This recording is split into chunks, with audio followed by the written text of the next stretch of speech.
Now things are getting better. I want to put on a little bit of Moon Martin. Great singer, songwriter. It's about 33 years old. Anyway, now when you put your head unit set on here, remember that you're going to be looking down. You're going to be looking this way, and whatever you see here, like these little cracks here or here, are going to make you upset because you're going to look at them.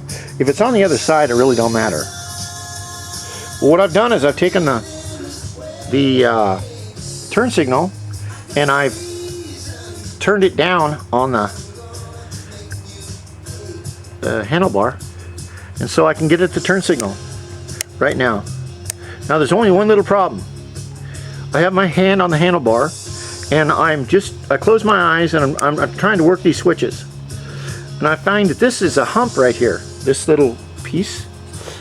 And what you want to do is you want to have all your controls where you can get at them, but where they're comfortable and they don't bother you. Because if the control bothers you,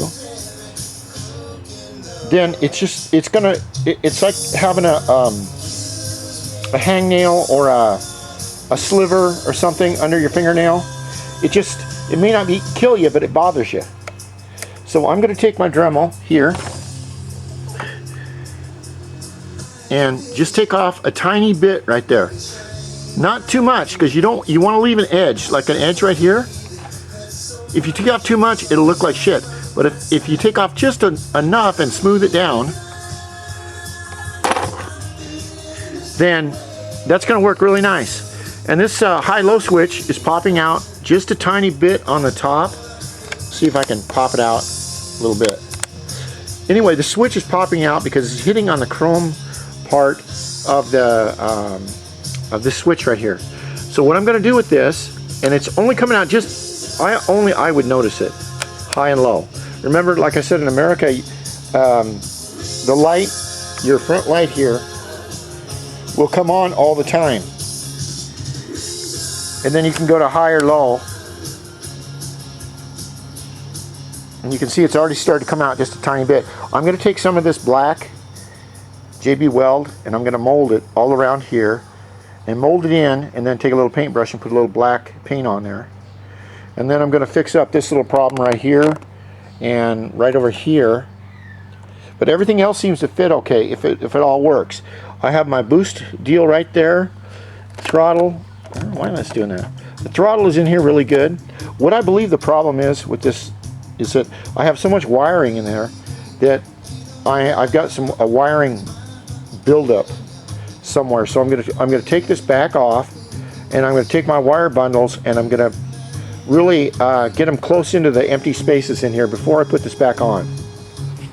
Now the next thing I was looking at is this rear tail set. This is a Japanese tail set I got from VT, and you can get them in either colored like this or clear lens, and maybe you can get them in smoked, I don't know. But I really like it because it makes the bike look streamlined. But this bulb wouldn't work, and I checked the bulb, and you see the bulb looks just like that.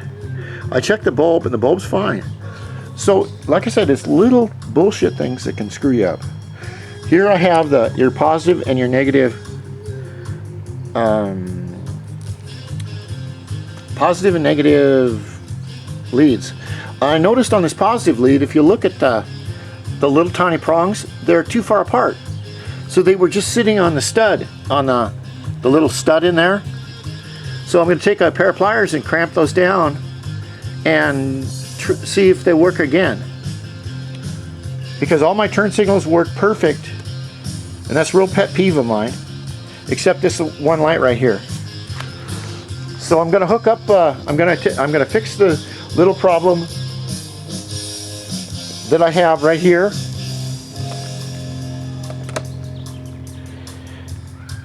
Then I'm going to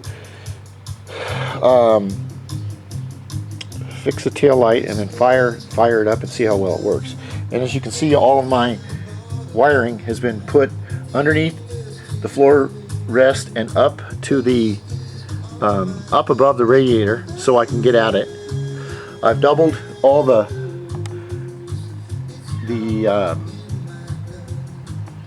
fittings where I think it needs it for now. And I can always add more. But if you have a bike like this, every time you run it and stop it and run it and stop it, especially when you're first using it, after you put a water-cooled set on it, just take a little time and snug up these hose clamps or Jubilee clamps. You don't have to get them bitch tight the first time. Get them like about 80-85% and then leave it, because that rubber right here is going to shrink around here, and when it shrinks, it's going to expand and shrink, and then it'll expand and shrink, and the Jubilee clamp will still be expanded. So then you just tighten it up a little bit. That's the tip of the day on that. And I hope you like Moon Martin. He's playing guitar and singing. He's a great guy. Old man now. Okay.